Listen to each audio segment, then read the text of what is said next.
What's up guys, that Racing Game Guy here, back in Forza Motorsport 6 with how to drift.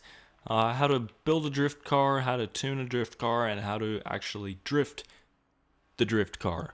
Last time, yesterday, last night, whatever you want to call it, I did how to build and how to tune it.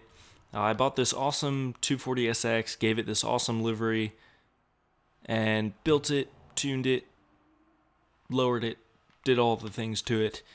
And now I'm ready to actually take it out on a track and actually drift it. I'm going to go to test drive mode. That way if I need to adjust the tuning at all, I can go ahead and do that. I think... let's try this track. I was practicing a little bit on Catalunya, but I kind of want to try a different track. This looks like a good track to drift. Looks like some sweepers, some hairpins, some 90-degree turns. I think this will make for a really good practice track. Don't know how to pronounce that word, but I think it'll make a good practice track.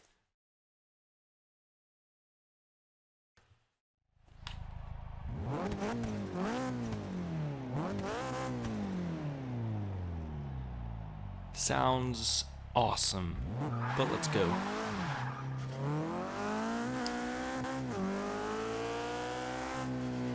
Alright, I'm going to take this one kind of slow.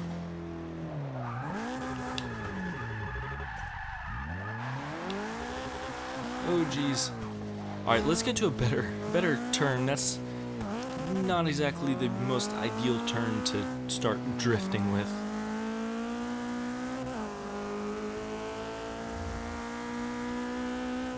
Alright, this looks good.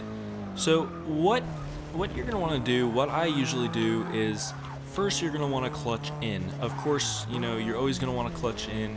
You want to make sure you're in a good gear to have the revs really, really built up, but you still want to have room to, gain more. You don't want to be sitting there bouncing it off the rev limiter, because when you're doing that, when you're at the very top of the gear bouncing off the rev limiter like I'm doing right now, you have no power.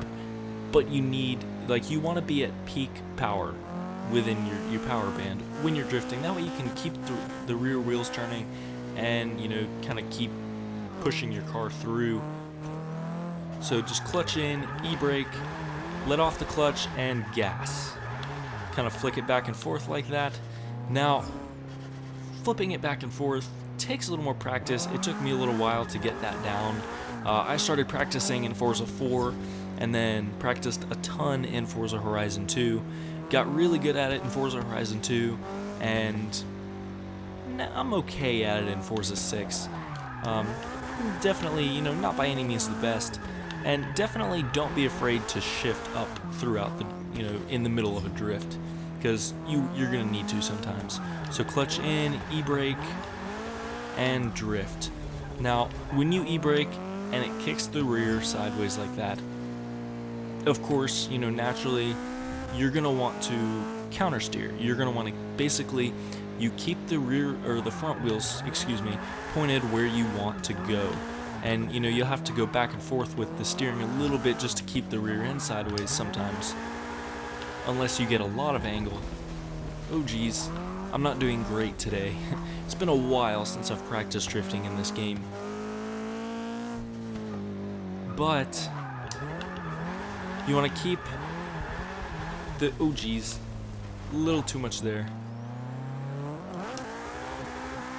Keep the front wheels pointed where you want to go, basically. Basically, that's what you're going to do. That's one of the main things that makes drifting work. The fact that you have steering in the front so you can keep the car where you want it to go while you have absolutely no traction in the rear. See, let's get up to another curve.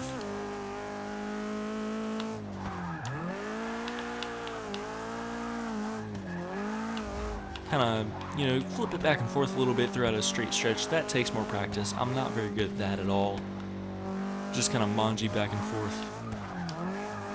Ooh, that was bad. That was bad. That curve was not as sharp as I was expecting it to be.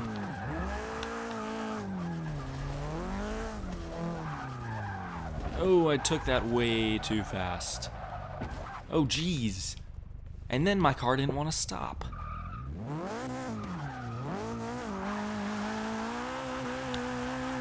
No. Oh, a little too much there. That's another thing. If you give it too much gas... See, you guys can kind of see there a little bit how I'm just keeping the front wheels pointed where I want to go. And, ooh, until I give it too much and spin out, it stays, you know, going the general direction of where I want to go. If you give it too much gas, you will spin out, though. So be careful. You know, don't just hit the e-brake and drop the clutch and floor it throughout a curve, because you will spin out. That tends to happen, from what I've noticed, tends to happen a lot more, especially in cars that are far overpowered. Like, it's possible to drift cars that are far overpowered, but you have to have a lot more throttle control. You have to practice it more. This car is a very well-rounded, very, you know, well-built car for drifting. I am very pleased with how this car came out, you know, how it functions and everything. Sometimes you have to lower a gear like that. But I am very happy with how this car turned out, how the build turned out, how the tune is, and everything. It's, you know, the suspension is stiff, there's really, you know, no body roll at all. It doesn't really understeer at all that I've noticed. Granted, I've drifted every curve, so I don't really know. Haven't given it too much of a test.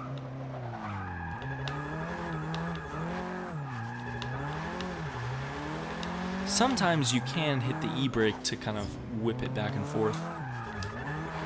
You do want to clutch in when you... Oh, geez. See, that's what happens when you... Ooh, that guardrail.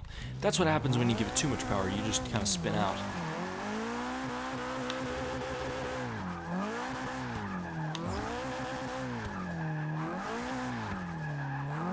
Just, you want to give it enough like that. Oh, see, I lost it there. But... you get the idea. Give it enough to keep the wheels spinning, but, you know, not to spin out.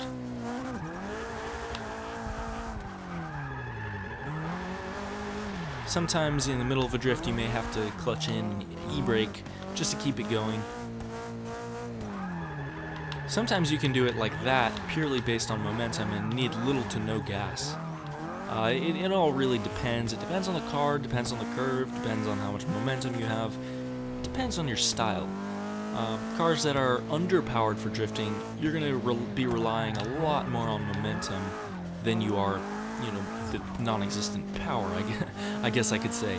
But, like, especially like sweepers, you'll need more gas, but hairpins in like the first, you know, half or so of sweepers.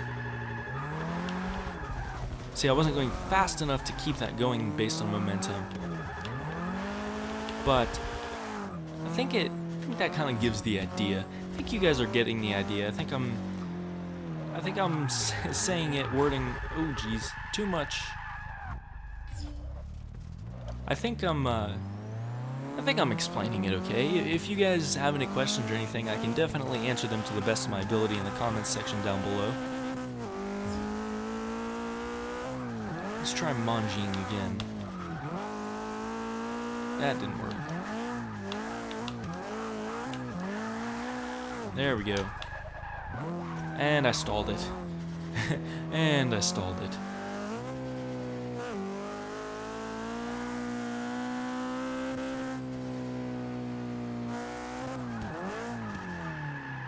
And off the track.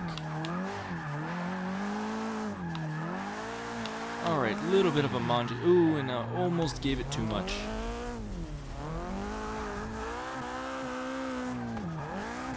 The tire setup that I have on this is perfect. Those, see, I put the sport tire compound on there. Came out absolutely perfect. Ooh, pulled it off. I honestly thought I was going to lose it there. I didn't think I was going to be able to pull it back. But yeah, so coming up to this curve, I'm going to slow down a little bit since it's such a sharp curve. But just clutch in, e-brake, gas. Really all, oh geez, really all it takes. And again. There we go. Straighten up.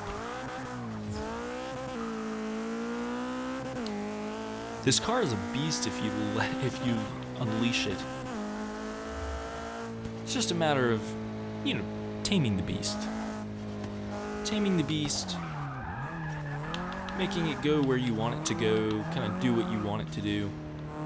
It takes practice, and as a lot of you guys may be able to tell from watching me, I'm not the best, you know, and honestly, I'm far from the best. But I have enough of a knowledge to kind of explain how to do it and how it works, and, you know, stuff like that. So, I do hope you guys enjoyed this video. If you did, leave me a thumbs up, comment down below what you think. You know, if you found this kind of tutorial helpful, definitely let me know in the comment section down below, and maybe I can do some on other types of stuff. But if you're new to the channel, don't forget to hit that red subscribe button down below for more awesome stuff. Thank you guys for watching.